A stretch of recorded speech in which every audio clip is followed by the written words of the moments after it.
નમસ્કાર ખેડૂત મિત્રો ઘણા બધા ખેડૂત મિત્રોના કોલ આવતા હોય છે કે ઘઉં જ્યારે ગાભે પોટે એટલે કે પોટી અવસ્થાએ હોય ત્યારે કયા પ્રકારના ખાતરો આપવા જોઈએ।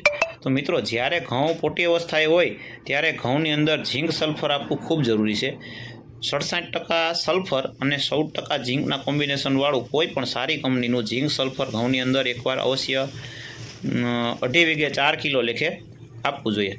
મિત્રો આ પ્લોટની અંદર તમે જોઈ શકો છો પિયતની સાથે ઝીંક સલ્ફર આપવાનું ચાલુ છે। પર એકરે 4 કિલોનું પ્રમાણ છે। અહીંયા સુમિલ કંપનીનું જિંદા કરીને ઝીંક સલ્ફર છે તે અત્યારે પિયત સાથે આપવામાં આવે છે। મિત્રો ઝીંક સલ્ફર આપવાથી ઘઉંની અંદર ક્વોલિટી મેન્ટેન થાય છે, દાણો સારો લાઇટવાળો થાય છે અને ઝીંક સલ્ફરથી ઉત્પાદનની અંદર મિત્રો ઘણો બધો ફરક પડતો હોય છે।